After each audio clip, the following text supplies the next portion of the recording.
It's one of the most secret and restricted areas at NATO headquarters in Brussels. But with more than 7 kilometers of shelving and more than 320,000 restricted documents made public, NATO's archives aren't just an incredible supply of historical information, but a great source to understand the present and even the future of the alliance. More than 30 years of history, minutely recorded in political and military documents, can strike a different chord on today's most cutting issues. For example, here's a document of 1957 where the Council asked for a political and economic assessment of Syria. And in particular, they looked at the infiltration by the Soviet Union or the penetration by the Soviet Union in Syria, and how this influenced also the relationship with Syria and the neighboring countries, and what an impact Syria had on the neighboring countries such as Iraq.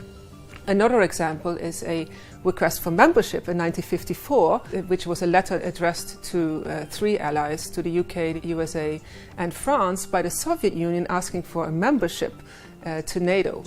The NATO archives are the official home to some of the most important historical documents, videos and photos of the 20th and 21st centuries, dating back before the Suez Crisis in 1956 and the fall of the Berlin Wall in 1989. That led to radical changes throughout Europe.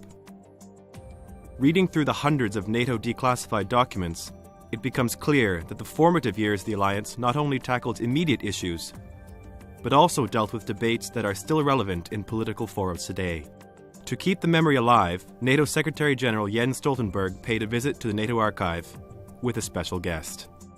So for me it's great to have Thorvald, my father, here and to feel the history, because he attended his first NATO meeting back in the 1950s, and then he has attended many different kinds of NATO meetings through the 60s, 70s and 80s and up to the beginning of the 1990s. And I feel some kind of history, and I feel that even though he says that he don't want to give me advice, I listen to him because he has a lot of advice to give.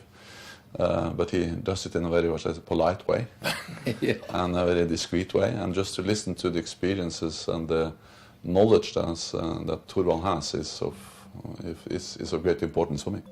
Thorvald Stoltenberg is not just the father of the NATO Secretary General.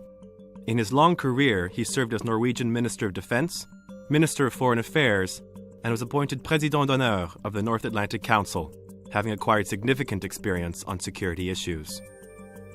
In the archive, there are many documents bearing his name, but despite his knowledge and his experience, he is not keen to proffer advice to his son.